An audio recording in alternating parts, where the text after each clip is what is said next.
The following clip is from a Quran chapter analysis video I made that is a part of my broader, in-depth Studying the Study Quran playlist. Whether you are a Christian, Jew, Muslim, atheist, etc., I believe you will learn a lot about Islam and religion in general from watching this series. So please feel free to check out the full playlist by clicking on the end screen or the link in the description for it. Or if you're just interested in seeing the video that this clip was taken from, I'll provide a link and an end screen for it as well. But without further ado, here is the clip you actually wanted to watch when you clicked on my face. Enjoy. The next portion of chapter 5 that I would like to read and discuss is verses 27 to 32.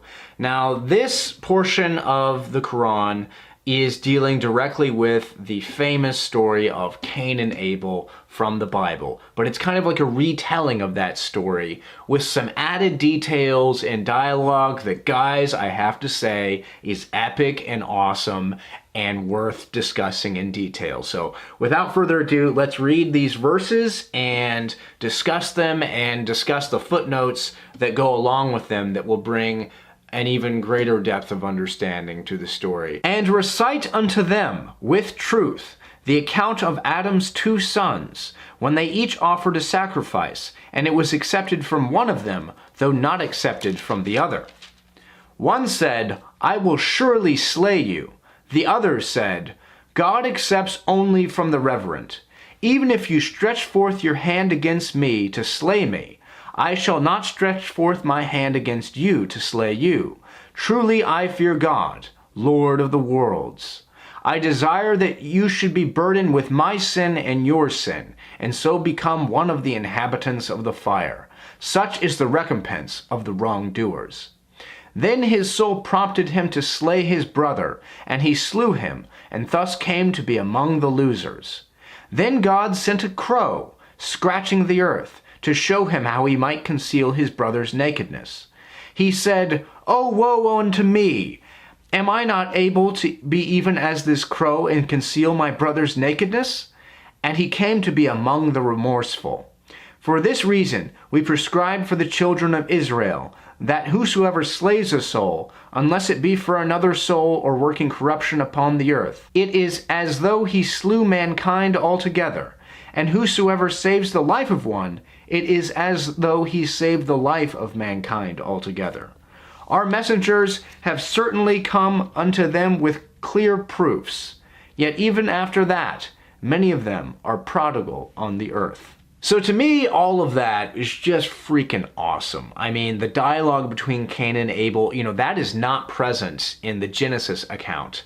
But here in the Quranic account, I mean, it is just so cool, and it makes me look at the Genesis account in with a new pair of eyes. What if the Cain and Abel story really was a story where Cain threatened to kill Abel to his face, and Abel was like, hey, you know what? You go ahead and kill me. But just so you know, you are going to bear the weight of this murder for the rest of your life. If you slay me, that's fine. I will surely not slay you. All of that dialogue here in the Quranic account, what if that really is the way things went down between Cain and Abel? It's really, really cool. It's a really cool idea to think about. And, here you can look at how, Abel took the path of just peace, whereas Cain took the path of violence. And I don't know, I think the way there's something to look up to here in this Quranic account of Abel's example. He chose to, no matter what, to not retaliate with violence, to not stoop to Cain's level. And I just thought that it's a beautiful, he's a beautiful role model of peace in the face of annihilation. Now, guys, I would like to reread verse 31 and then read a portion of the footnote associated with it, because the commentary from the scholars in my study of Quran in relation to verse 31 is epic and awesome and totally worth discussing. Then God sent a crow, scratching the earth, to show him how he might conceal his brother's nakedness. He said, O woe unto me! Am I not able to be even as this crow and conceal my brother's nakedness? and he came to be among the remorseful. Now for the footnote. Some commentators indicate that Abel was the first person to have been killed, or even to have died, among human beings. Hence Cain's ignorance of how to dispose of his body. Cain does not know how to conceal Abel's nakedness and protect it from wild beasts, since the practice of burying the dead had not yet been established. God then sent a living crow who scratched the earth with its beak and feet to bury another crow, thereby demonstrating to Cain how to properly bury his brother's corpse, indicating that the rite of burial was taught to human beings by God. Seeing the crow able to dispose of the other crow's body causes Cain to realize his terrible moral state, as well as his ignorance, as he had not the decency or knowledge to do this for his own brother, and so became remorseful. Other accounts say that the crow was digging in the earth in order to bury some other thing, and this gave Cain the idea of burying his brother.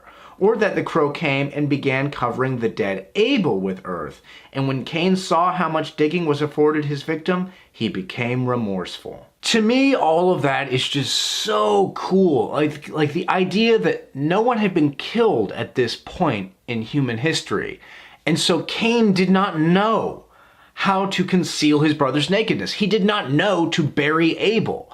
And the idea that God taught human beings that we should bury one another by sending a crow who buries another crow, and that this made Cain feel super guilty and ashamed of how clueless and stupid he was, with respect to burying his own brother. These details are not in the Genesis account of Cain and Abel, but they're not necessarily contradictory. They're just additional details that just make the whole idea of the story of Cain and Abel that much more fascinating. Now, guys, I would like to reread verse 32 and then read a portion of the footnote that is associated with it. For this reason, we prescribe for the children of Israel that whosoever slays a soul, unless it be for another soul or working corruption upon the earth, it is as though he slew mankind altogether.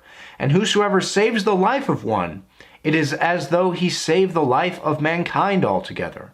Our messengers have certainly come unto them with clear proofs, yet even after that, many of them are prodigal on the earth. And now let's read the portions of the footnote regarding verse 32 that I think are relevant and worth reading. The account of Adam's two sons here and in the Bible is focused on the gravity and horror of the act of murder.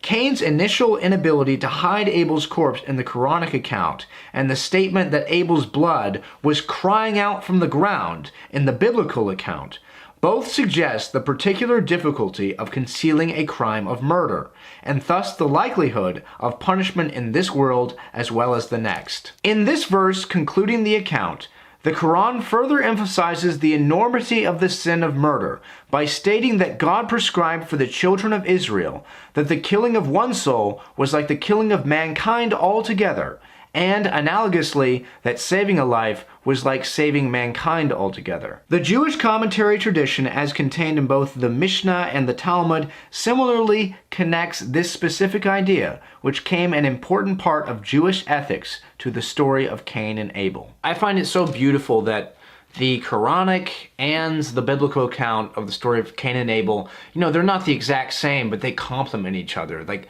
thematically and morally, they match up, pretty perfectly. And, they do both illustrate the enormity of the sin of murder, how difficult it is to conceal the sin of murder. Even if you do manage to, hide a body successfully, that sin, it will still haunt you for the rest of your life, and God will know about it. For me, the story of Cain and Abel, as told in chapter 5 of the Quran, this is my favorite portion of this chapter. It's one of my favorite portions of the Quran so far.